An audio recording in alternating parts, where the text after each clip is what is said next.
Ora viva, muito boa noite a quem nos está a seguir em direto. Sejam bem-vindos a quem irá acompanhar esta sessão em diferido. Contrariamente ao que a imagem inicial dizia, hoje não é dia 13, hoje é dia 22 de agosto.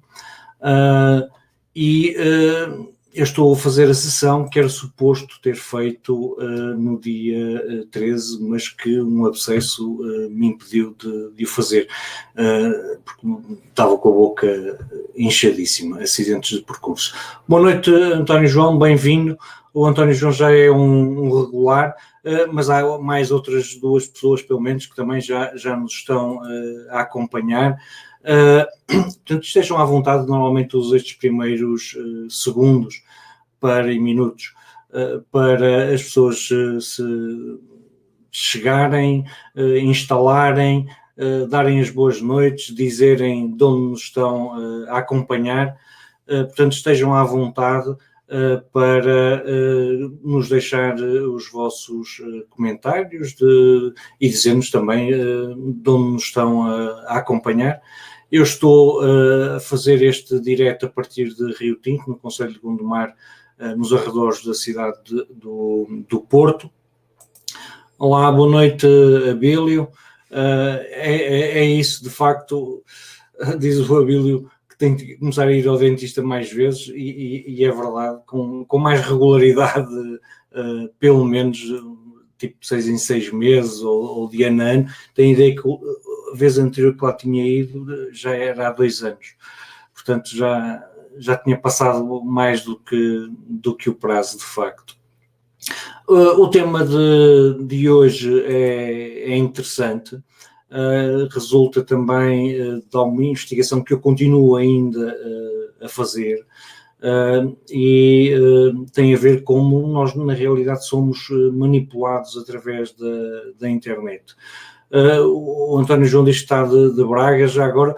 O Abílio, e o Abílio de onde é que nos acompanha? O Abílio, que também é regular, normalmente um seguidor da página do Miúdos Seguros na net, de onde é que nos acompanha? Entretanto, juntaram-se também mais algumas pessoas, e dizia eu que o tema de hoje é interessante, porque aborda uma temática que nos últimos 2 anos começou a ser muito suscitada e que tem a ver com vulnerabilidades que podem ser, assim como o software tem vulnerabilidades, não é? O nosso cérebro também tem algumas vulnerabilidades que podem ser exploradas, e é algo sobre essas vulnerabilidades que hoje vamos falar.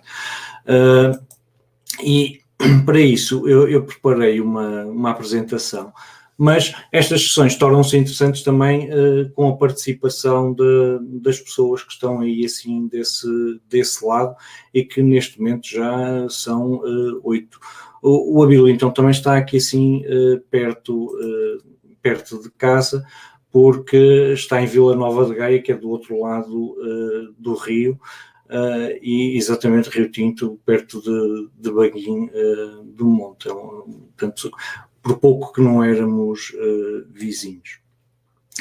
E dizia eu que tinha preparado uma apresentação com alguns tópicos para falarmos. Boa noite também para o António Mancilha.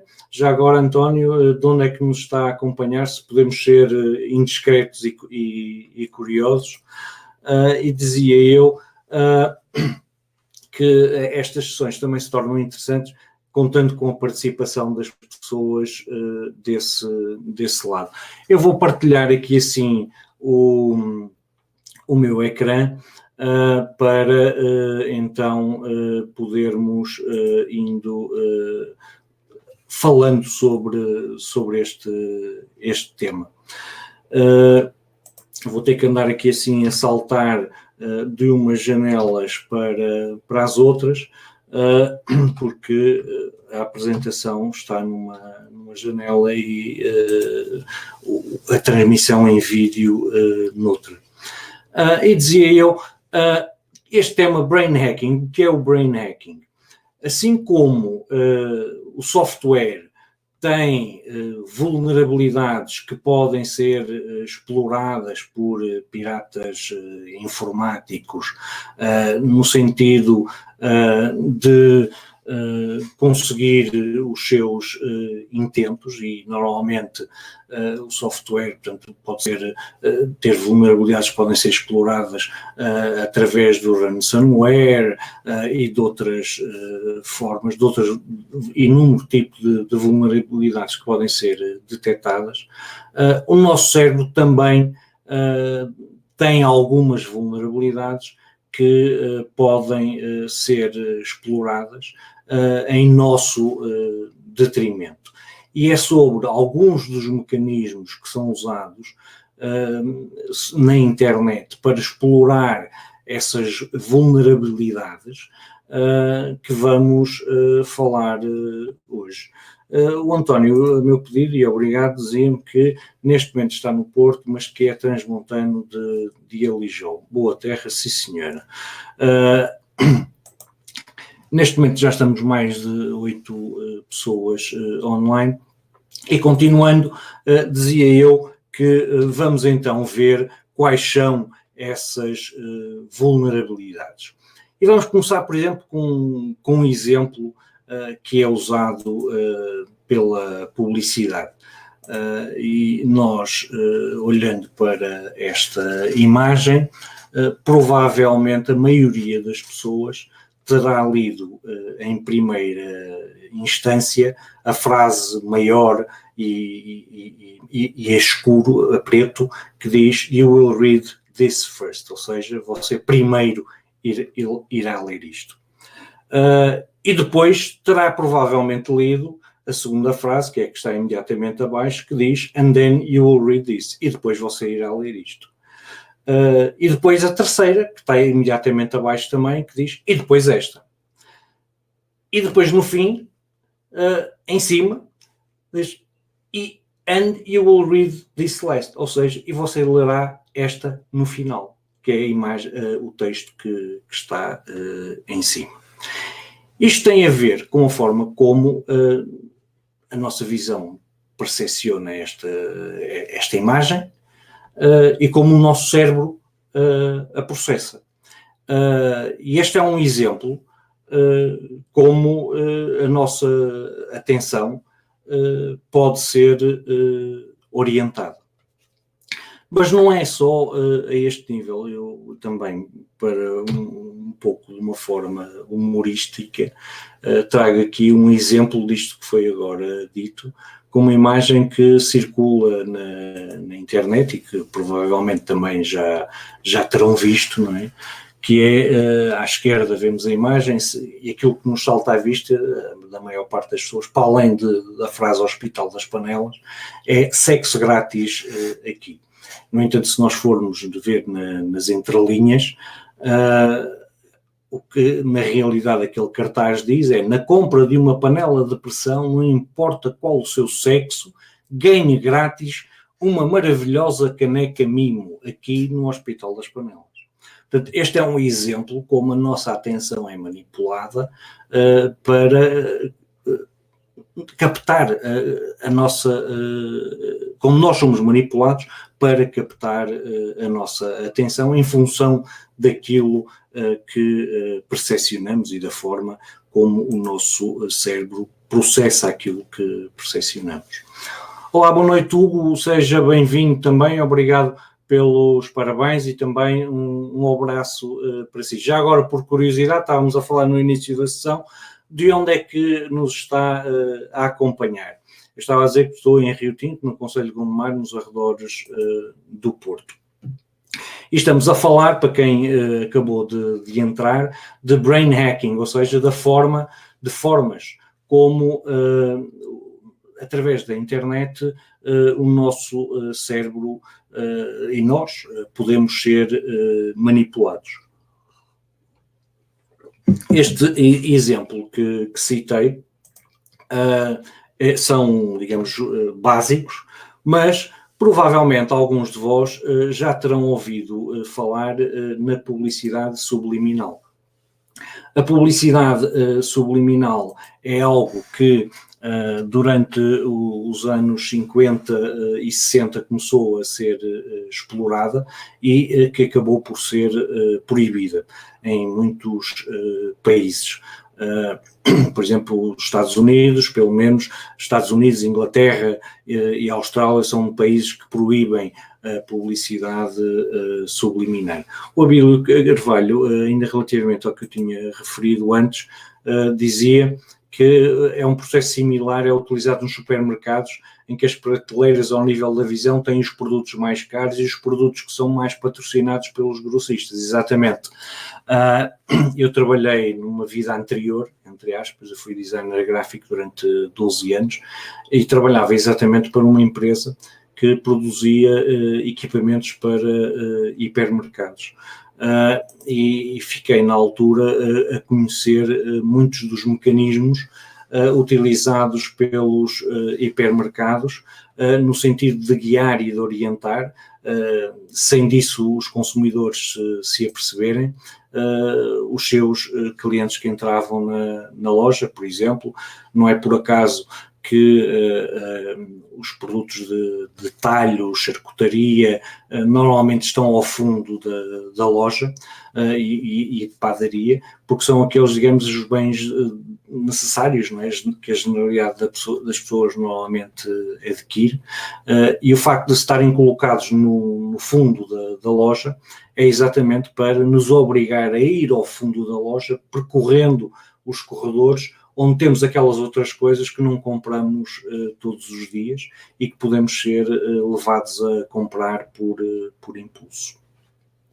Mas eu falava da publicidade subliminal, que foi proibida já em alguns países. Por acaso, era uma questão que podia ter visto numa sessão anterior que tivemos aqui assim com a Ruth Couto, porque não tenho a certeza que ela seja proibida em Portugal, mas, por exemplo, eu trouxe esta imagem exatamente para ilustrar isso.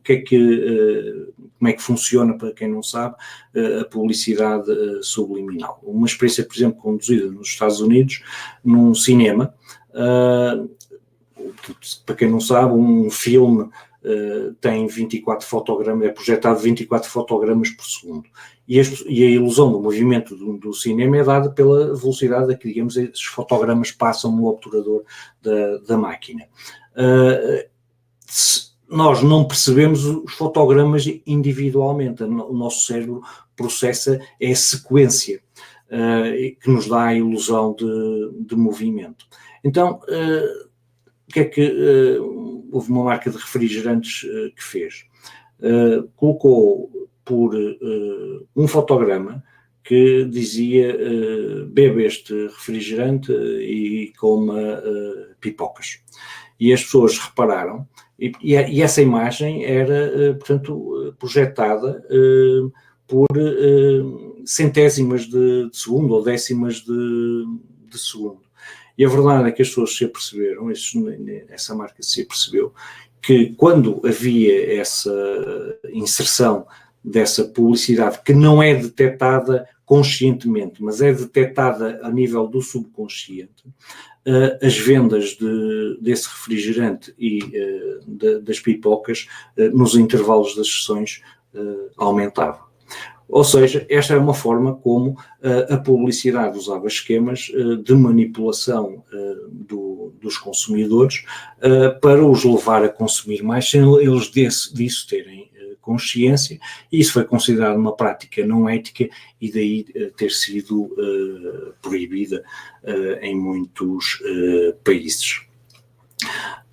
E isto liga-se também a uma questão que eu vou já referir a seguir. O Abílio Carvalho acrescentava como, por exemplo, colocar o preço a 99 cêntimos em vez de €1. O nosso cérebro não gosta de números redondos, exatamente, e depois não é só isso, é que o 0,99 dá a percepção que não atingiu o patamar do euro. E essas questões normalmente são relevantes, porque é um obstáculo mental, não é? O facto de nós, é menos de €1 ou mais de €1. É por isso que também normalmente, e quem diz esses valores, dizemos a mesma coisa, por exemplo, 9,99 em vez de 10, por exemplo, se bem que haja estudos também que falem que, por exemplo, entre o 99 ou o 7, ou o 9 ou o 7, há quem prefira o 7. Há vários estudos também a esse nível. O Hugo diz-nos que está a acompanhar a partir de Vila Nova de Gaia, portanto também da outra margem do rio. Ainda relativamente à questão da publicidade subliminal e ligada com este tópico, recomendo vivamente que vejam este vídeo, que não o vou exibir aqui sim porque tem quase 12 minutos, que é a ciência da persuasão, e que se baseia, existe inclusivamente um livro escrito pelo mesmo autor, pelo Sr. Robert Cialdini, e que identificou estes 6 aspectos que são fatores que contribuem para a persuasão e que são utilizados de uma forma ética normalmente na publicidade e que tem a ver com a reciprocidade. Normalmente, quando alguém nos dá alguma coisa, nós sentimos de alguma forma uma obrigação de retribuir, e esse sentido dessa reciprocidade é usado muitas vezes nas técnicas de publicidade. A escassez, por exemplo, só há X produtos em stock, ou aproveita esta oportunidade até ao dia tantos de tal. Normalmente há mais produtos em stock do que os que são anunciados, e é perfeitamente possível fazer a promoção durar mais tempo. A autoridade também, ou seja, as pessoas normalmente compram coisas, produtos, bens e serviços de pessoas que conhecem, de quem gostam e com quem simpatizam. Isso coloca-as também numa situação de autoridade, e a autoridade aqui tem a ver também com o que outras pessoas dizem sobre o trabalho e os produtos, por exemplo, as reviews ao nível dos produtos e coisas assim nesse género. A consistência, a afinidade e os consensos são outros aspectos. Recomendo, para não estar aqui a alongar muito, porque isto dava só por si para uma sessão, recomendo sinceramente que vejam o vídeo The Science of Persuasion do Robert Cialdini. E depois então uma outra recomendação, e foi aquela que me levou a mim a explorar este tema, e que tem a ver com uma reportagem da ABC News, exatamente sobre o tópico de brain hacking, e que está disponível naquela série que passa na SIC Notícias, no 60 Minutes. E esta é uma gravação que está acessível online também. Também tem ideia à volta dos 15 minutos, e o vídeo está disponível online neste endereço que está aqui assim, e é um vídeo já de junho de 2017. Para mim foi um vídeo instrumental para me começar a interessar por este tópico. Voltar aqui assim, ver o que é que temos antes de entrar propriamente nos tópicos, em cada um dos tópicos que gostava de ver abordado convosco. Não sei se têm alguma questão que queiram colocar, no sentido daquilo que eu já referi até agora, antes de avançar com os restantes tópicos. Se tiverem, como disse, podem deixar os vossos comentários, sugestões, perguntas que tenham nos comentários no Facebook, por baixo deste vídeo, que eu, ou ao lado, depende da forma como estiverem a ver, que eu tratarei também de dar aqui assim as respostas que não for possível e as questões que souber responder. Então vamos ver Que mecanismos são esses que as empresas que produzem tecnologia, seja ao nível dos dispositivos, seja ao nível dos sistemas operativos, seja ao nível das aplicações e plataformas, que dispositivos são esses, mecanismos são esses que utilizam para tirar partido das vulnerabilidades do nosso cérebro.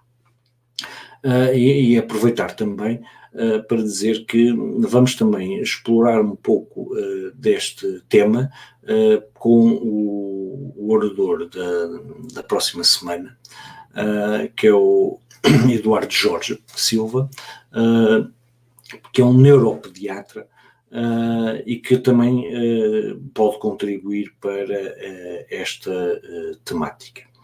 Então, naquele documentário que referi da ABC News, do 60 Minutes,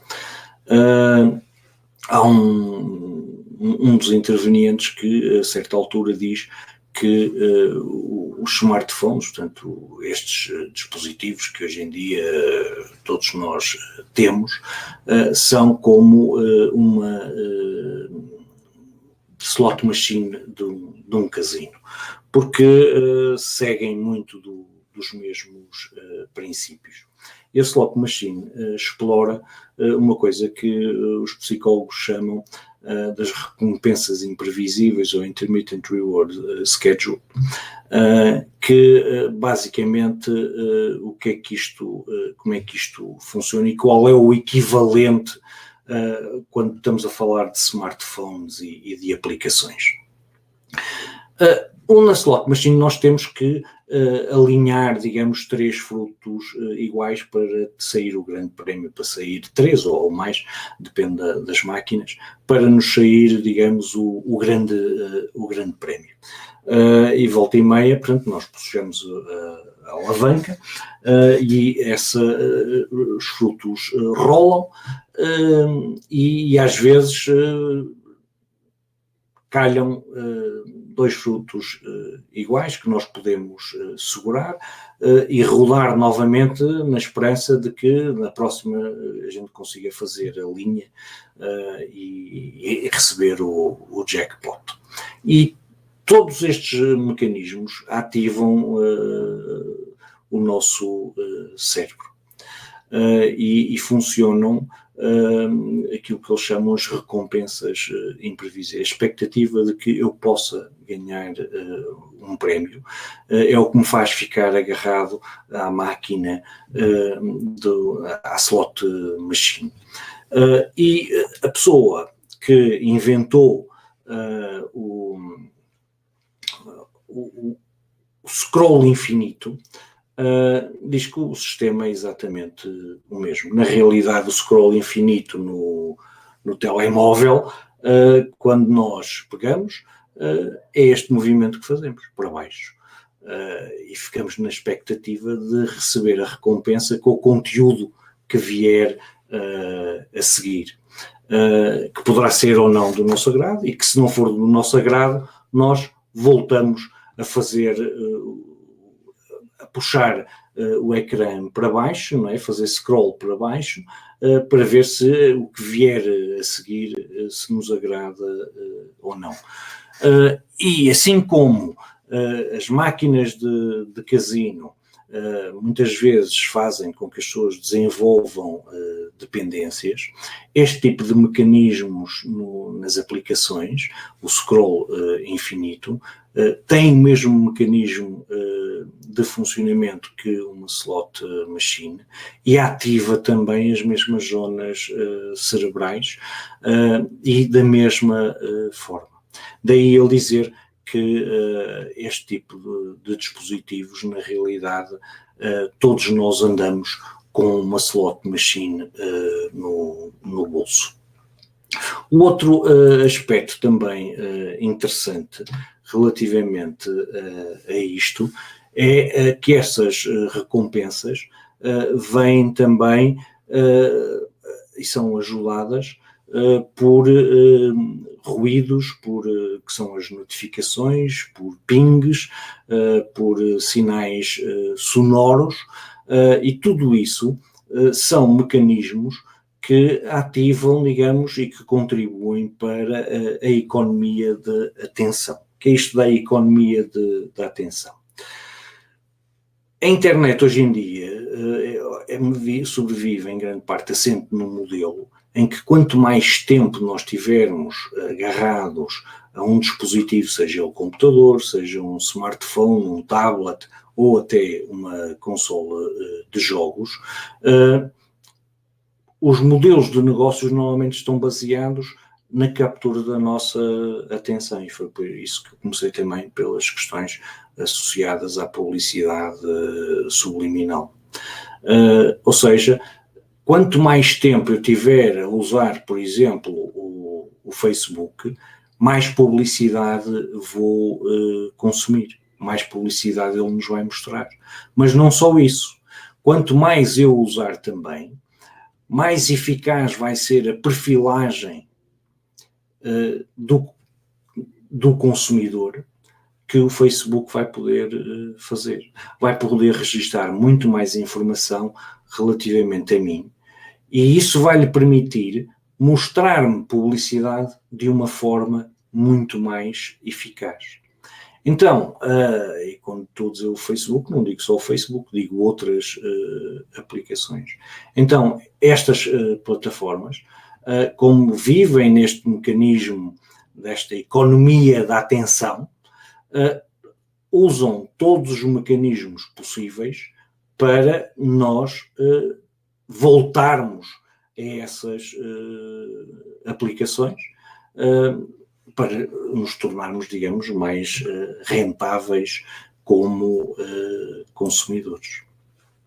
Não sei se do que estive a dizer até agora faz sentido, se tem algum comentário que queiram fazer ou não. O Abílio Carvalho está aqui sim a dizer que o scroll nos livros online também vicia, mas passa-se o mesmo nas páginas online dos médias de notícias, que agora colocam a publicidade não só nas laterais, mas também no meio da própria notícia. E isso é verdade, ou seja, hoje em dia, por exemplo, se nós víssemos, e vejo cada vez mais, enquanto, por exemplo, isto começou no Facebook, cada vez mais há mais páginas, mais sites e mais aplicações a usarem o scroll infinito. As páginas antigamente tinham um fim. Hoje em dia, a generalidade das páginas não tem um fim. Tem a possibilidade de continuar a mostrar-nos conteúdos ad infinito, na esperança exatamente de que eu tenha um conteúdo que me interessa para ler, e nesse sentido ser exposto também a mais publicidade. Este é o denominador comum, é o facto de vivermos numa economia que se chama a economia da atenção, que tudo faz para nos captar a atenção, para os dispositivos, para as aplicações, e nos manter nelas pelos períodos de tempo maior possíveis. Mas este é só um dos mecanismos. A investigação detectou já outros fatores que contribuem também para nos levar a estar agarrados a estas aplicações. E a outra desses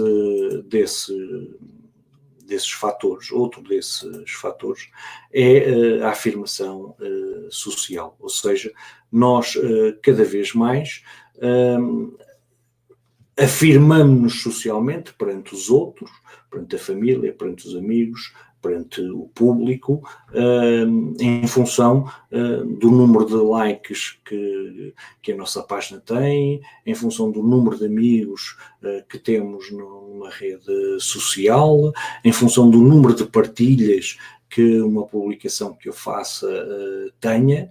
Tudo isso são elementos que contribuem para a afirmação social das pessoas. E o problema é que as pessoas começam a exorbitar a importância dessa afirmação social, porque começa a ser muito fácil afirmar-se, ao fim e ao cabo, socialmente nestes meios, não só através das fotos mais ou menos produzidas que nos identificam de uma forma idealista.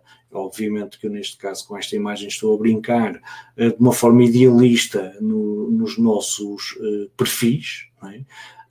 Houve também uma reportagem interessantíssima também, eu deixarei, porque não tenho esse link aqui, ocorreu-me agora, de um canal de televisão americano também, que fez uma reportagem onde testava isto, ou seja, davam um smartphone a uma pessoa e pediam-lhe para ela publicar, digamos, a selfie perfeita no ponto de vista delas. E era impressionante o número de fotografias que as pessoas tiravam até acharem que tinham uma fotografia que podia ser partilhada numa rede social. E, de facto, nós hoje, sobretudo então os jovens que ainda estão, digamos, num período de formação da sua personalidade, em que as questões da afirmação e de se sentirem integrados no grupo têm uma importância enorme, vemos que, de facto, as imagens que produzem e não é só o escolher, digamos, o ângulo em que somos mais ou menos favoráveis, é também depois toda a série de filtros e isso que se podem aplicar às imagens no sentido de beneficiar a nossa imagem para que ela obtenha mais likes, para que as pessoas comentem mais isso. Portanto, este é um outro... A afirmação social é um outro aspecto que leva as pessoas muitas vezes a exorbitarem a importância da sua aparência nas redes sociais. O Abílio Carvalho, antes disso ainda o Evaristo Moreira. Olá, boa noite, Evaristo, bem-vindo. Obrigado por se juntar a nós. Diz que essa personalização da publicidade nas redes sociais é vista como algo assustador, mas não trará também vantagens para o utilizador. Haverá, com certeza, isto é como uma moeda de duas faces, não é? Nada é só prejuízo, nada é só mal, nada é só benefício, nada é só bem. Isto é uma moeda e as moedas têm duas faces, têm a questão dos benefícios e das oportunidades que nos fornecem e têm também os riscos e os danos que podem causar. E a questão é, nós só conseguimos, digamos, ter algum controle sobre estas questões se tivermos consciência de que esses são fatores que poderemos estar vulneráveis e que poderão ser explorados em nosso detrimento. Essa questão, por exemplo, não se prende só com a questão da personalização da publicidade, mas outras funcionalidades. Por exemplo, eu falava com uma amiga que há um tempo atrás sobre uma questão, e eu tenho a ideia que eu vou referir mais à frente, mas para a eventualidade de não o fazer, pode ser relevante referir aqui. Há uma funcionalidade, por exemplo, que às vezes é irritante, mas que também é muito útil, porque nós tendencialmente somos preguiçosos. Essa facilidade é o autoplay dos vídeos, por exemplo. Ou seja, no YouTube ou no Netflix ou isso, quando nós acabamos de ver um vídeo, há uma contagem decrescente e o vídeo a seguir inicia-se independentemente da minha ação. O que é positivo, porque implica dar menos trabalho, não é? No caso, por exemplo, de séries, tem um aspecto negativo, é que faz com que as pessoas, lá está, fiquem agarradas a isso e vejam a temporada toda, em vez de verem um episódio ou dois, veem uma temporada inteira de de uma série. Mais uma vez voltamos à questão da economia da atenção. Tem aspectos positivos, certamente. Haverá outros até que não estarei aqui a referir e que não me ocorrem. Mas é importante nós termos a consciência como esses fatores podem ser explorados em nosso detrimento para estarmos atentos e não sermos vítimas deles. O Abílio dizia também que hoje em dia temos psiquiatras e psicólogos a trabalhar com o marketing publicitário, sem dúvida. É como ser o maior fã da página, agora quase que existem batalhas por tal. É uma forma de publicidade e satisfação pessoal, a palavra maior, sem dúvida. E eu, Abílio, nem de propósito, não é? Essa funcionalidade é exatamente para gerar mais engajamento, mais interatividade entre os proprietários das páginas e os seus seguidores. Eu, por exemplo, como percebimos já que isso começou para aí há um mês ou algo assim a acontecer no Facebook, o Facebook dizer-me quais são os maiores fãs da página do projeto Miúdos Seguros na Net. E eu publiquei há 2 semanas atrás, tenho ideia, uma captura de ecrã a agradecer a essas pessoas o facto de seguirem a página. Pareceu-me ser uma simpatia, mas por outro lado também é uma forma de engajar as pessoas, é uma forma de fazer as pessoas interagir com a página. Mas também, obviamente, para algumas das pessoas, por exemplo, poderão lá estar, isso também poderá ter um elemento de satisfação pessoal, as pessoas verem, digamos, reconhecidas, olha, a pessoa teve esta atenção em reconhecer esta questão. Portanto, tudo isto tem aspectos positivos e tem aspectos negativos. É bom nós termos consciência deles para termos a noção de se estaremos ou não a ser manipulados. E depois há aquele tipo de manipulação, digamos assim, que eu diria que é uma manipulação ética,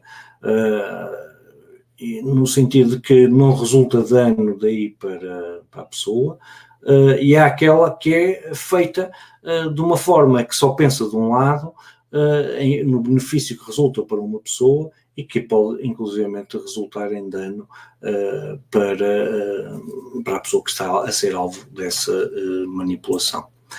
Olá, boa noite, Ana Nogueira Mendes, obrigado também por nos estar a acompanhar. Estamos aqui a fazer um desafio. Eu estava a dizer, portanto, esta sessão hoje, e como habitualmente faço a partir de Rio Tinto, em Gondomar, nos arredores do Porto. De onde é que nos acompanha, Ana? Ana, deixe-nos aí assim para ficarmos a saber por onde é que as pessoas estão distribuídas. E é mesmo um desafio também, e as boas noites também, para a Ana Domingos e agradecimento por nos estar a acompanhar. O Abílio Carvalho está-me a provocar, porque diz: eu queixei-me, fiquei muito triste de não estar lá e até apresentei reclamação, exatamente, porque o Abílio, de facto, é daquelas pessoas que interage bastante com a página. E na primeira publicação que eu tinha feito dos maiores fãs da página, obviamente porque ele interage muito com a página, ele estava lá. E, surpreendentemente, eu não detectei que ele tivesse participado menos, mas o Facebook diz-me que agora, nesta segunda listagem, não foi considerado pelo Facebook como o maior fã. Eu, num jeito de brincadeira, dizia-lhe que é melhor não nos fiarmos no algoritmo, porque, de facto, não me pareceu que o Abílio tivesse participado muito. Mas eu aceitei a reclamação, Abílio. Também temos connosco a Ruth Couto. Teve a atenção, olá, boa noite, Ruth. Teve a atenção de estar comigo aqui há 2 semanas atrás também num Facebook Live, também interessante, sobre práticas publicitárias não éticas, digitais, claro, e que nos diz que a personalização da publicidade em si não é mau. O problema é a recolha de dados para esse efeito ser feita sem o nosso conhecimento ou consentimento, e a exploração nem sempre lícita dessas informações. E não é só a questão da publicidade, porque muita desta informação que estamos aqui assim a falar é informação que nada tem a ver com publicidade, é recolha de dados para análises comportamentais e questões a esse nível. Já agora, Ruth, aproveito o facto de estar aqui e ir perguntar, porque começámos a falar logo no início, não sei se estaria aqui assim desde o início, do facto da publicidade subliminal ser ilegal em muitos países, nomeadamente daquilo que eu tive a ver, pelo menos nos Estados Unidos, em Inglaterra e no Reino Unido. E como é sua área de especialidade, digamos, a publicidade, não a publicidade subliminal, mas o direito da comunicação, e ele perguntar se sabe se em Portugal existe alguma legislação que proíba a publicidade subliminal.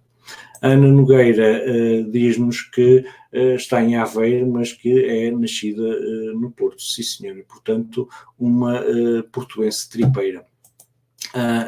E a Ana Domingos acompanha-nos a partir da Póvoa de Santiria, na Grande Lisboa, sim senhora, conheço e trabalhei nessa zona já há uns anos valentes atrás. O Abílio Carvalho acrescenta ainda, como a Ruth Couto escreve, existe o lado negro da recolha de dados sem o conhecimento da pessoa, e é verdade, e as políticas de privacidade normalmente destas aplicações são documentos volumosos que ninguém lê, mas que têm implicações enormes na privacidade das pessoas, e quando são enormes é de uma forma deliberada e está escrita em linguagem que é percebida mais por advogados do que por o comum dos cidadãos.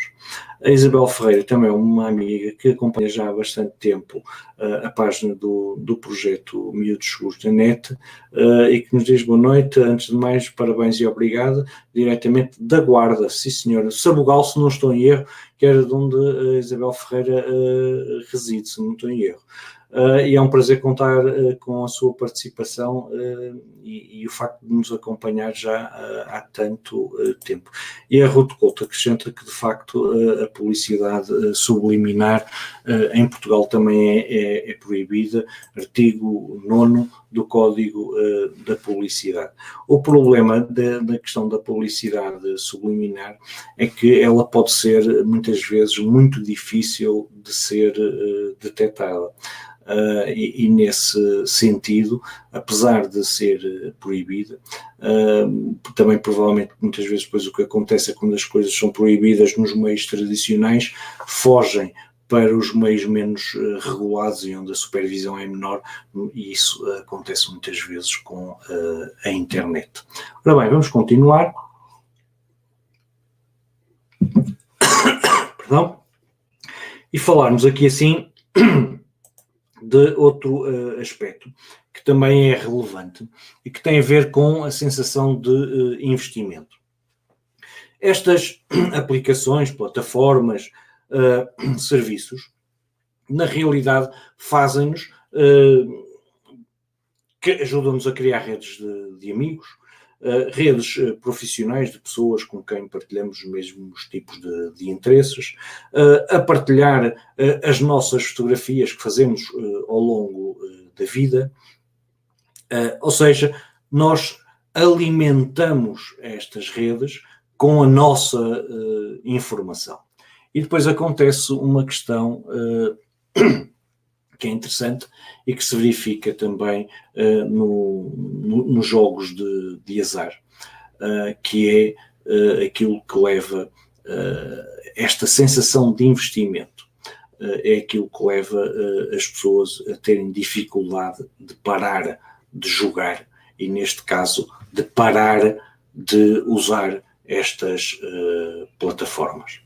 Ou seja, o jogador dos jogos de azar já investiu tanto, já apostou tanto, que disse, epá, eu às tantas, mais uma aposta e eu consigo recuperar aquilo que já perdi. E é algo semelhante também que acontece aos utilizadores, e isso faz com que ele volte a apostar. E o facto de já ter apostado tanto, acaba por ser uma pescadinha de rabo na boca, é aquilo que o impede de deixar de apostar. E, portanto, vai continuar a apostar na esperança de facto ter essa recompensa maior, de recuperar aquilo que perdeu. É um pouco o que acontece nestas redes sociais. Nós vamos pondo lá tanta coisa que depois temos dificuldade em sair. Um exemplo, sair do Facebook é extremamente difícil, porque eu tenho uma rede já de amizades, de conhecimentos, de fãs, de seguidores da página. Já investi tanto também do meu tempo que o custo de perder isso é enorme. E isso faz com que as pessoas continuem na plataforma. E é, mais uma vez, um esquema muito semelhante ao que acontece com os jogos de azar. Dizia também aqui assim o Evaristo Moreira que muitas vezes damos o consentimento sem nos apercebermos disso, porque não temos a paciência para ler as letras pequeninas. Sem dúvida, a Ruth Couto acrescenta: li e aceito os termos, é a maior mentira da internet, não é? E quem nunca o fez, não é? Quem nunca clicou a dizer que leu os termos e condições, que atire a primeira pedra. Alto. Portanto, acho que é algo que todos nós normalmente fazemos. E isso, as empresas, há um trabalho muito interessante desenvolvido pelo Norwegian Consumer Council, exatamente sobre os termos e condições. Eu vou só tomar nota, porque já fiquei também de vos deixar aqui uma informação e vou deixar esta, porque é interessante, que eles imprimiram os termos e condições, esta caneta não está a escrever, imprimiram os termos e condições de utilização, tenho ideia que foi do Facebook, mas se não foi do Facebook, outra. Porque é que a gente, quando precisa de uma caneta, nenhuma delas funciona? Eu tenho aqui para aí 20 canetas num copo, mas aquela que pego não há de funcionar. Pode ser às vezes o papel. Bom, isto não está a ajudar nada. Norwegian. 4 canetas, nenhuma delas escreve. Muito bom. Dizia eu, e eles então imprimiram os termos e condições e leram, gravaram em vídeo, a pessoa a ler o tempo, e para cronometrar o tempo que demoravam a ler. Primeiro, impresso dava 2.500 páginas. Portanto, quer dizer, é algo que é elegível, não é? Pelo mortal dos cidadãos. E depois é o tempo que demora a ler 2.500 páginas. Esse vídeo é interessantíssimo e tem um trabalho muito interessante, este Norwegian Consumer Council. Depois, a Ruth Couto acrescenta ainda: se a publicidade às claras nem sempre é bem fiscalizada, a publicidade oculta, dissimulada ou subliminar nem se fala, exatamente. Portanto, é muito mais difícil de fiscalizar, não é? E não só, digamos, no mundo físico, digamos, não é? Mas então na internet muito mais. O Abílio Carvalho acrescenta ainda: será que não pode ser considerada publicidade subliminar a publicidade não tratada como tal, a que acontece nos filmes, carros, bebidas, etc., novelas, até simples programas como uma garrafa sobre a mesa ou outros produtos? Isso aí em publicidade está regulamentado, chama-se product placement, a colocação de produtos, por exemplo, em telenovelas e coisas assim nesse género. Tem que levar em televisão, pelo menos, isso acontece, tem que levar a indicação de que esse programa, e as telenovelas normalmente têm, é um P assinalado no canto superior direito, se não estou em erro, que assinala que existe product placement nesse programa. Mas isso acontece também em cinemas. Por exemplo, eu recordo de um filme com o Tom Cruise, que era o Náufrago, se não estou em erro, não é? Quer dizer, que foi nitidamente patrocinado por uma empresa de transportes de mercadorias norte-americana, uma multinacional, que as pessoas muitas vezes recebem as suas encomendas em casa através dessa empresa, porque ao longo do filme o logotipo deles aparecia. Aliás, ele era funcionário dessa, o personagem do filme era funcionário dessa empresa e tudo mais. Ana Nogueira Mendes acrescenta, em teoria isso é o chamado product placement, exatamente, e isso, a intenção é a sua integração nas situações e contextos, mas na minha opinião algo ainda muito mal feito em Portugal. Sim, às vezes é um bocado forçado, mas essa sim é fiscalizada e regulada, exatamente. Vamos continuar só aqui assim, estamos com mais de 50 minutos de sessão. Esta sensação de investimento, por exemplo, é também o que se verifica no Snapchat, por exemplo, com os streaks de emojis que obrigam as pessoas a publicarem emojis durante uma quantidade de dias seguidos para depois serem premiadas por isso. É um exemplo também em que as pessoas fazem porque se não o fizerem vão perder tudo aquilo que já investiram. Outro aspecto também ligado com este outro mecanismo é também o que eles chamam o FOMO, o Fear of Missing Out, ou seja, é o receio de ficar de fora. E há até quem, de uma forma humorística, diga que a pirâmide da hierarquia das necessidades do Maslow tem que ser reformulada para, na sua base, levar Wi-Fi, que hoje em dia as pessoas não podem ter rede, têm que ter permanentemente rede, porque se não o tiverem não podem verificar as suas notificações, e ainda um nível mais baixo, mais básico, não é? O ter bateria, porque eu posso não ter Wi-Fi, mas ainda assim usar o meu dispositivo. Sem bateria é o desastre total, porque pura e simplesmente não posso usar o meu smartphone. E este fear of missing out, ou seja, o medo de ficar de fora, o de perder alguma coisa, é algo que leva as pessoas a constantemente estarem a verificar os seus dispositivos e as suas aplicações, e é também explorado pelas aplicações. Por exemplo, neste caso aqui assim, mostra que o Brad tem 19 novas notificações, uma atualização num grupo, um convite para um grupo, 9 mensagens, 4 posts e um evento. Ou seja, estas indicações, indicações que esta aplicação, no caso o Facebook, nos dá, é exatamente para explorar este receio que nós temos de, por exemplo, se tenho 9 mensagens, vai fazer-me ir ver essas mensagens porque pode ser alguma coisa importante. Se eu tenho 7 convites para eventos, é melhor ir ver o que é que são esses convites.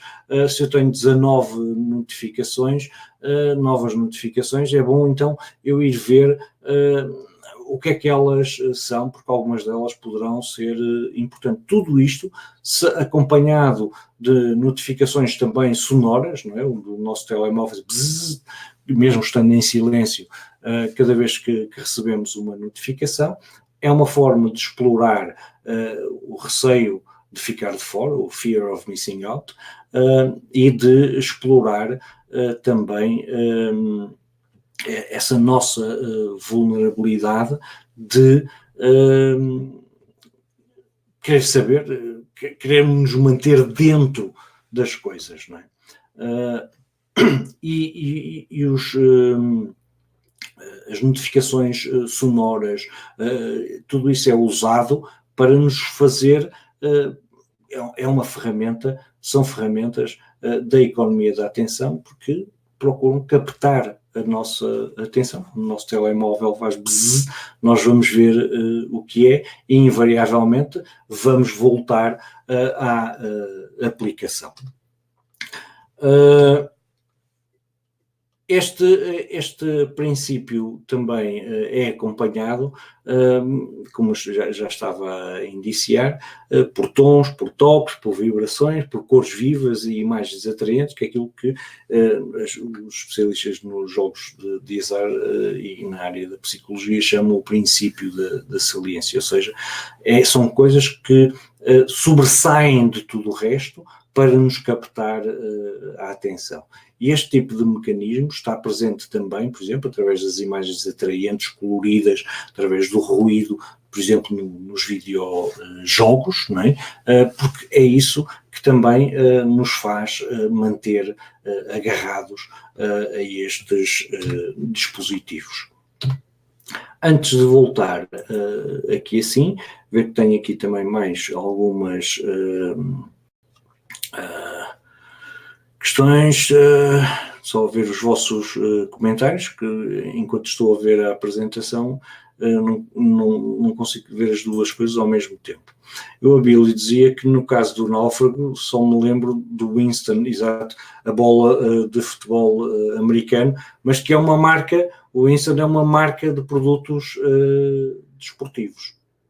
Não era Winston, mas Wilson. É uma marca de produtos desportivos. E a Ruth Couto dizia muito forçado e contra a lei em alguns casos. Sim, acredito que, digamos, essas questões, como dizia, estão regulamentadas e haverá algumas em que poderão ser consideradas ilegais. Ana Nogueira Mendes acrescentava, e da empresa FedEx, exatamente, que ele até tinha uma caixa com ele e tal, exato. Portanto, não só ele era empregado dessa empresa, como também, ao longo do filme, os aviões, quer dizer, esse filme é recheado, eu quase que diria que esse filme é um product placement para o qual arranjaram uma história para poder fazer publicidade a essa transportadora. A Ruth Couto dizia que a minha carteira já parecia um saco do Sport Billy, agora ainda adicionei um powerbank em permanência. Exatamente, pois.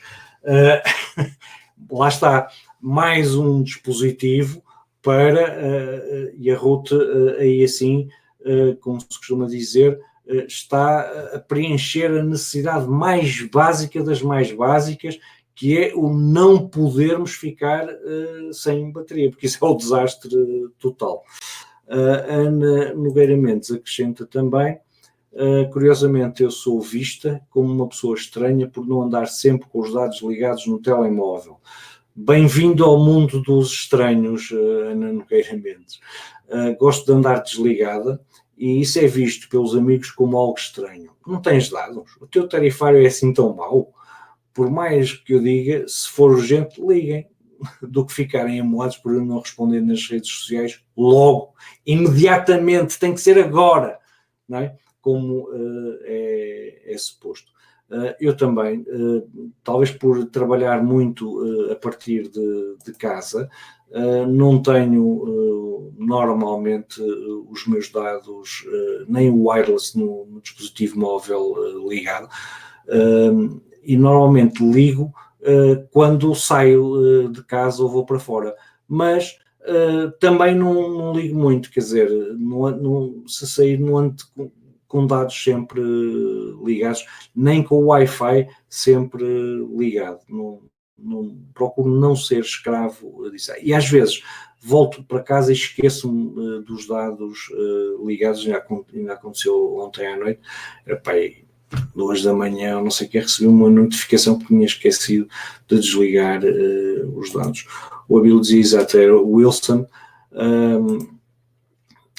e a Ana Nogueira Mendes, comentário no sítio errado, perdão, era no geral.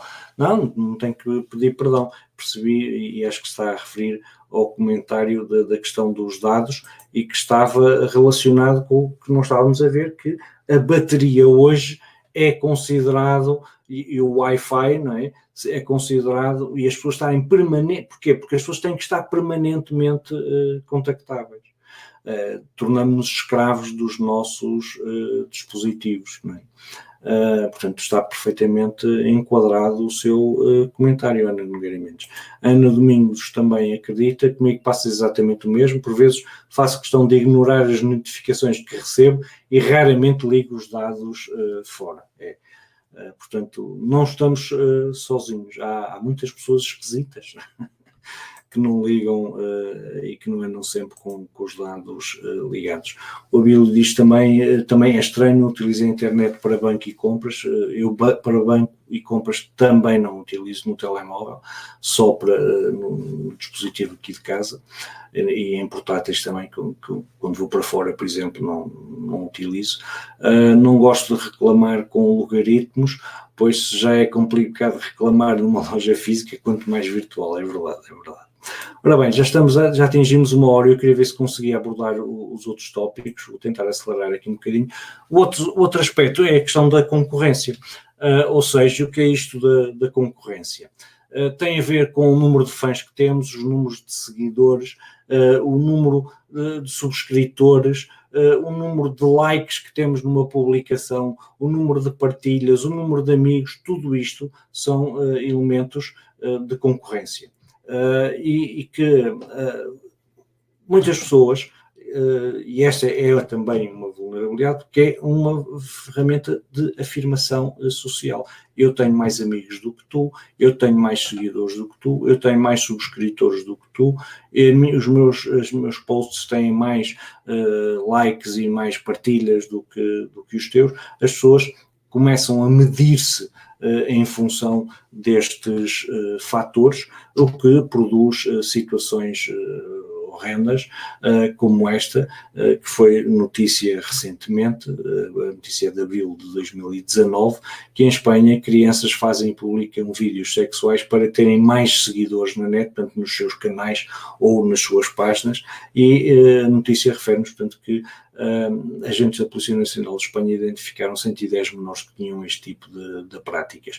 E acreditem, eu não tenho conhecimento específico de casos, e para mim foi novidade na altura, já vi, digamos, com publicações nitidamente feitas para conseguir likes e seguidores, mas vídeos sexuais para mim foi surpresa, mas acontece em Espanha, acreditem que há de acontecer noutros locais, incluído em Portugal. Ou então também, como este caso também, esta notícia é mais recente, já deste mês de agosto, um casal de youtubers foi acusado de maltratar a filha por likes, e são um casal egípcio e que faziam para o seu canal de vídeos, vídeos com a sua bebê, e um dos vídeos que eu por acaso só consegui ver o início, cheguei a certa altura, incomoda demais para se ver. Vê-se nitidamente a criança está a querer dormir e está a ser acordada e chateada com o pai a mexer-lhe na bochecha, nitidamente para incomodar e para pôr, ao fim e ao cabo, acaba por pôr a chorar. E há casos deste género em que as pessoas começam a ter comportamentos completamente estranhos e já a carecer de tratamento psiquiátrico para ter mais subscritores, para ter mais likes, para ter mais seguidores. Ou seja, estes elementos de que eu estive aqui assim a falar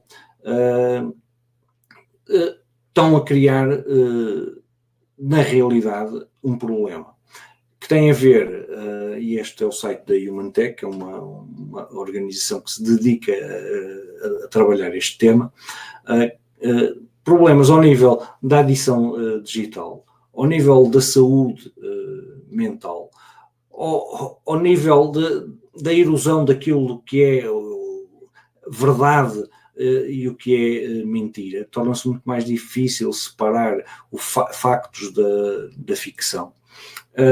Assistimos também, e estes elementos contribuem também para uma polarização ideológica, ou seja, as coisas politicamente ou são pretas ou são brancas, deixou de haver cinzentos, não é?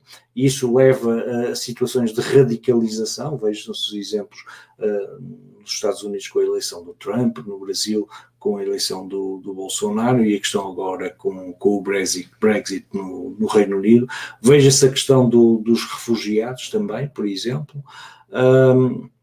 Isto leva a polarizar as sociedades, a dividi-las entre prós e contras, e deixa de haver cinzentos, não é? Ou é preto ou é branco, e não há cinzentos. E também situações relacionadas com a manipulação política, e a esse nível tivemos o caso da Cambridge Analytica, que, a propósito, há um excelente documentário no Netflix ou na HBO, agora já não consigo precisar, sobre exatamente o caso da Cambridge Analytica. E outra área de problema é da superficialidade que as questões da afirmação social estão a produzir, em que as pessoas, e há casos de notícias, por exemplo, de pessoas que já estão a submeter-se a procedimentos de cirurgia plástica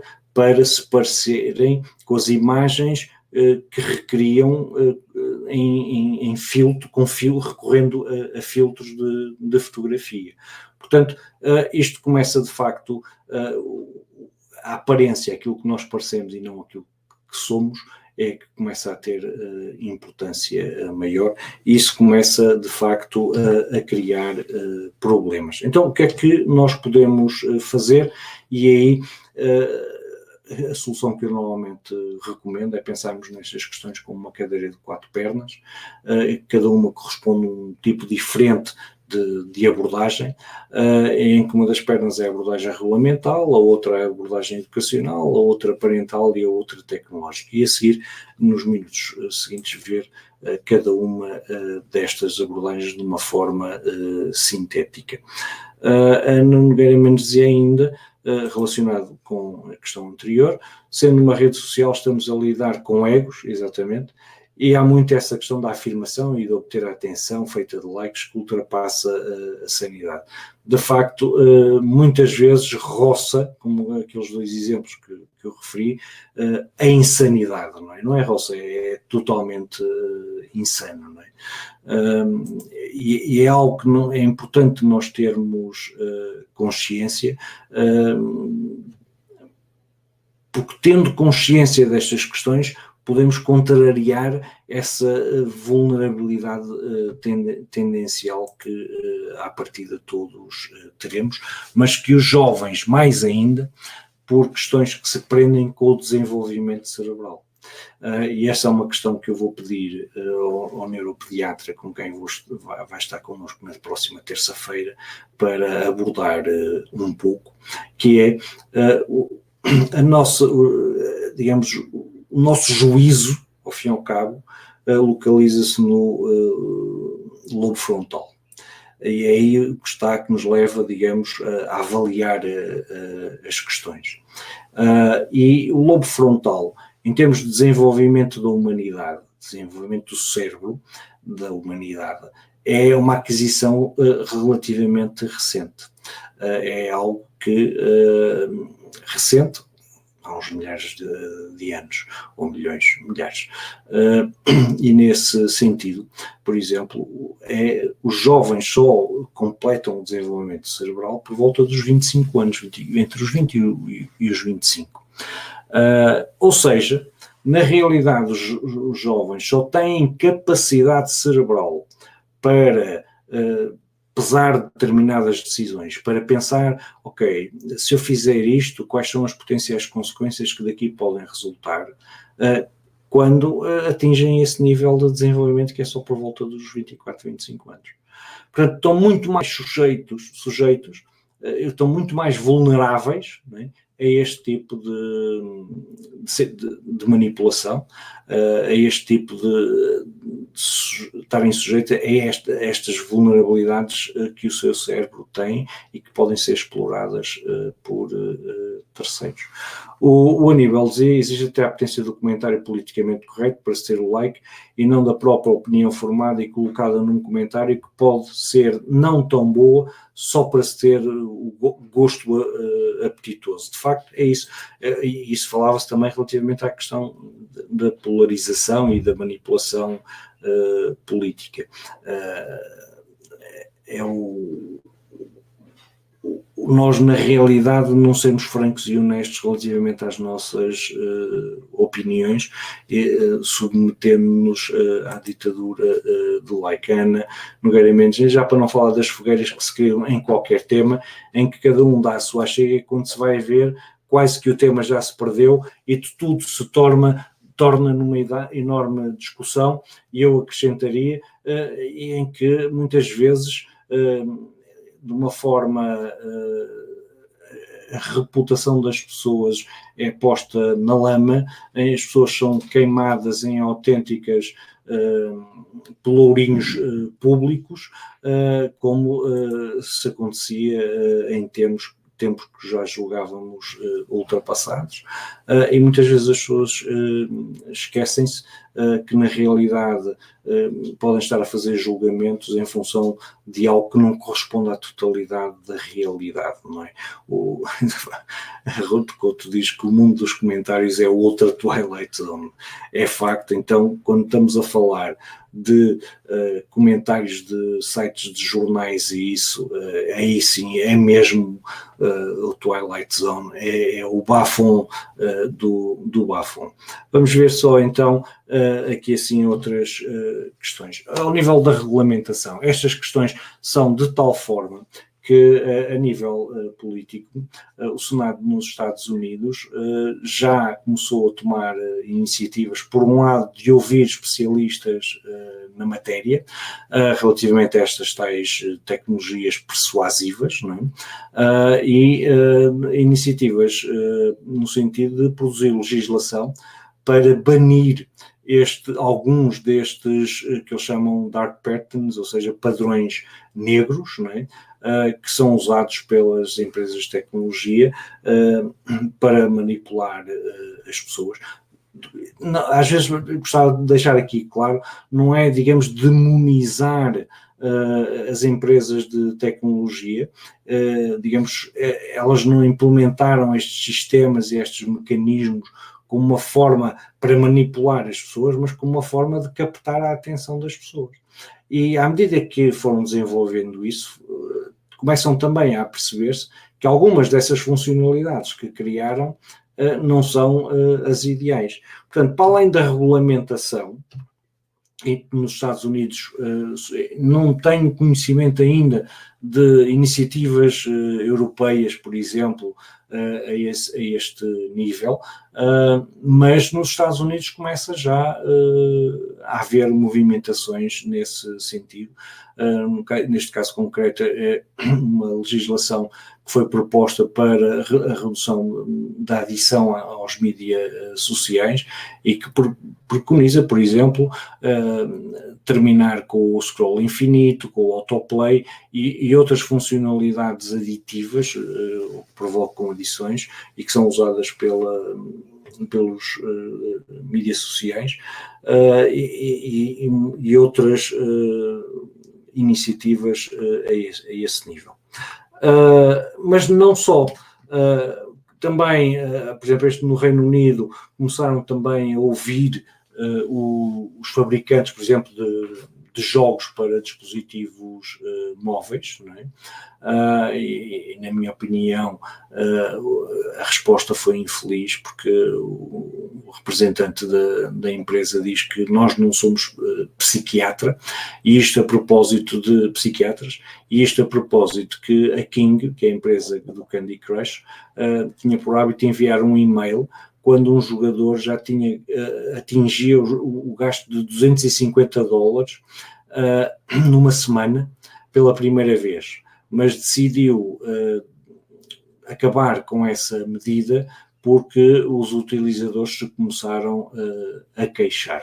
Pois, depois este género de coisas muitas vezes são usadas como desculpas esfarrapadas, porque, certo, mas se é algo que é mau para o utilizador, ou se é algo que é para procurar que algo não seja tão mau para o utilizador, tem que haver formas de nós permitirmos que o utilizador, mesmo que tenha vontade, não seja tão prejudicado, ou criar mecanismos, pelo menos, que reduzam essa possibilidade, ou que permitam, por exemplo, aos utilizadores excluírem-se deste tipo de situações. Mas isto, quer dizer, quando, por exemplo, eu recordo, e recentemente passou na televisão uma reportagem em que há casinos em Portugal, ou havia casinos em Portugal, até muito recentemente, pelo menos, porque a reportagem é deste ano, que não conseguiam controlar o acesso às salas de jogo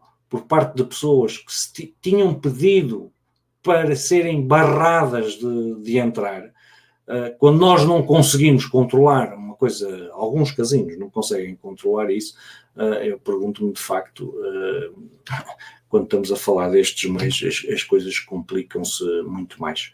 Mas dizia também que a indústria começa também a estar consciente que algumas destas funcionalidades que criou têm consequências negativas para os seus utilizadores e começam também a autorregular-se. Por exemplo, o Instagram, recentemente, e isto é uma publicação de julho, começou a esconder o número de likes nos posts recebidos pelos utilizadores em 7 países: Austrália, Brasil, Canadá, Irlanda, Itália, Japão e Nova Zelândia. É um teste que eles estão a fazer. Ou seja, os utilizadores, quem me segue não consegue ver quantos likes é que a minha publicação tem, eu consigo, não sei se isso funcionará. E isto porquê?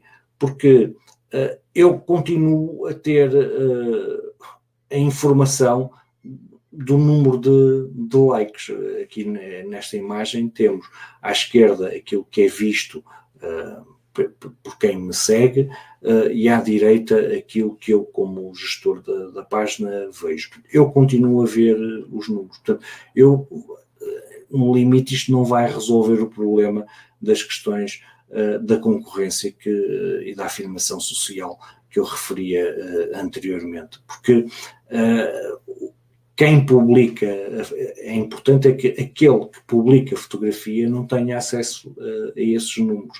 Eles fizeram a situação ao contrário.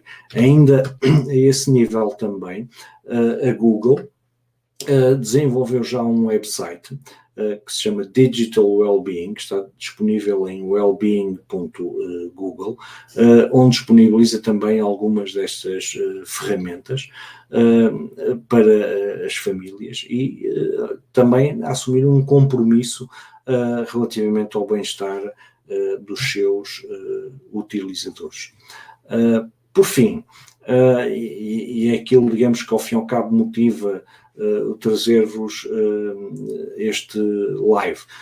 Existe esta organização, que é o Center for Humane Technology, que tem esta página, Take Control, e que vos ajuda, disponibiliza não só quais são estas notificações, o que é que nós podemos fazer para tomar controle sobre estas questões, nomeadamente, por exemplo, desligar todas as notificações, exceto aquelas que sejam mesmo de pessoas, passar, por exemplo, a usar o dispositivo a preto e branco e não a cores, para não sermos sujeitos ao fator de princípio da saliência que eu referi anteriormente, mas esta página fornece uma série de recursos que podem utilizar para assumirem o controle sobre os vossos dispositivos e sobre as vossas aplicações, e não o contrário, não serem elas a controlar-vos e a manipular-vos. O projeto Miúdos Seguros na Net está em colaboração com o Center for Humane Technology, concretamente com o Max Stossel, que desenvolveu este Tools and Reminders for Parents. Isto é um documento que nós estamos a traduzir para português para disseminar em Portugal e nos restantes países de língua portuguesa, e que fornece exatamente ferramentas para os pais ajudarem eles próprios e também para ajudarem os filhos a trabalharem o tema da educação na idade da distração. Ou seja, que ferramentas é que nós, como pais, como educadores, dispomos para não estarmos tão sujeitos à economia da atenção.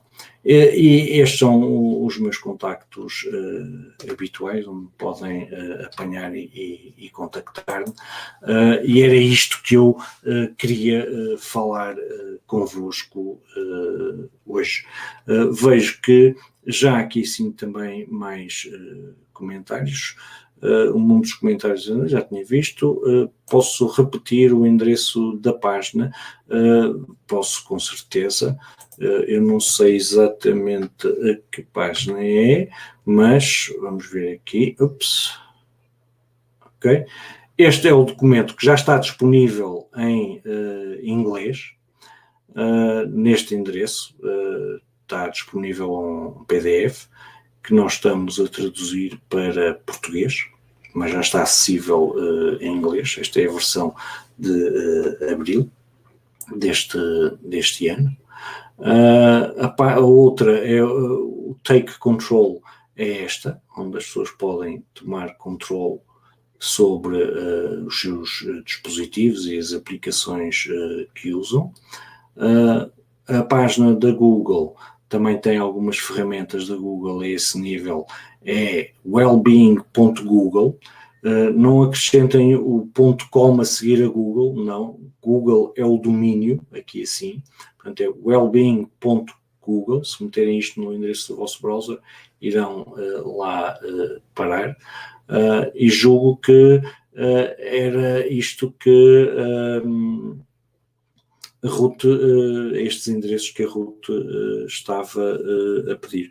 Ruth, confirme depois se é antes dessa, ok, antes de qual?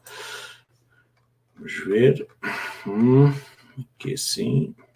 Depois é este sobre o exemplo de autorregulação, que mostra uma notícia, que mostra que o Instagram começou a esconder os likes. Era isto? Ok, acho que está feito. A Ruth Couto dizia antes dessa e agora diz perfeito, obrigado, sim senhor. E entretanto temos também a Cristiane Parente. Boa noite, Cristiane. Ou acho que é boa tarde, porque suspeito, pelo menos do que tenho acompanhado, acho que a Cristiane está no Brasil, e se for esse o caso, um abraço para esse lado do Atlântico, e obrigado por nos estar a acompanhar. Temos que falar um dia destes para fazermos algo a este nível sobre educação para os mídia. E depois hei de lhe fazer chegar um e-mail para lhe lançar esse desafio. Não sei se há mais alguma questão que queiram colocar. Muita gente, entretanto, se juntou a nós. Tito, pode colocar aqui os endereços dos vídeos que referiu no início, sim. Eu vou deixar aqui nos comentários. Não os tenho aqui porque não tinha preparado para isto, não estava a contar, ocorreu-me durante o vídeo, mas deixarei aqui assim, Evaristo, os endereços relativamente aos vídeos. Aliás, deixe ver, porque se forem estes, que estou, temos só um minuto.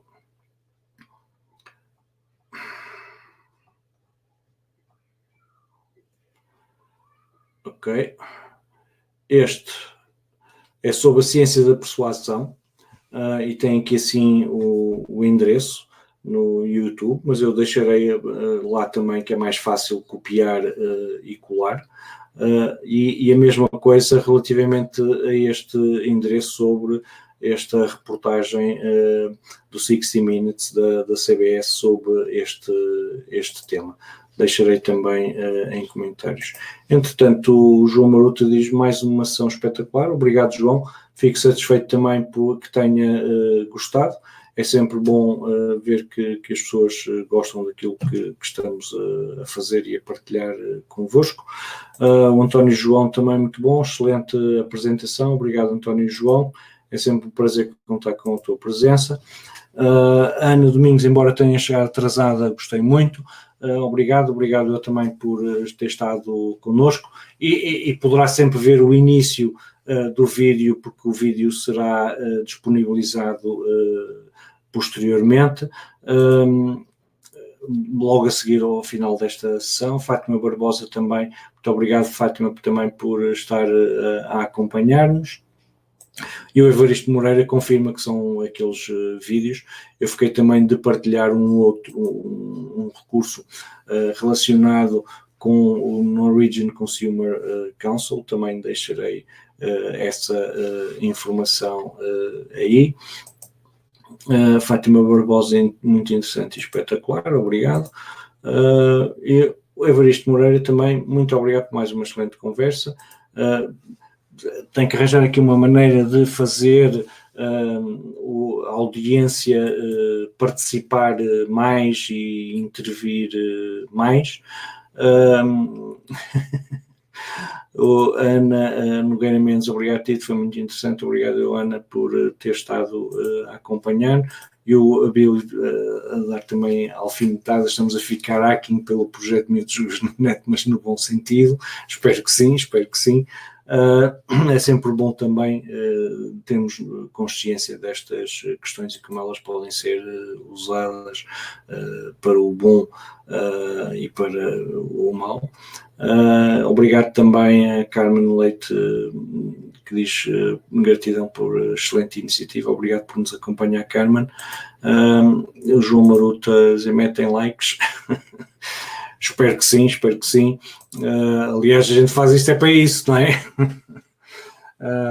E pronto, basicamente era isto que tinha para vos trazer hoje. Referir que para a semana vamos ter um tópico também muito interessante.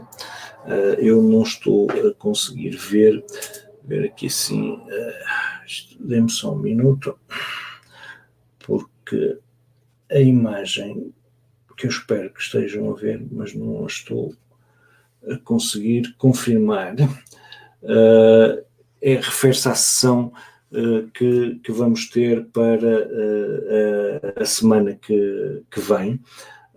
E para a semana que vem vamos ter o Eduardo Jorge Silva, que é um neuropediatra, e que nos vai estar a falar sobre tecnostress e mídias digitais. Mas eu já falei com ele também de vermos fazer uma ligação a esta sessão. E nesse sentido pode ser interessante estarem presentes. Portanto, será na terça-feira, à hora do costume, às 21h30, hora de Portugal continental, 17h30, hora do Brasil. E é isto. Se não tiverem mais comentários, perguntas ou questões, João Maruta, muito obrigado. Conto também com a vossa presença para a semana, para aquela que será certamente uma sessão igualmente interessante, e até terça-feira, então, Ruth, conto também com a tua presença. Muito obrigado e boa noite.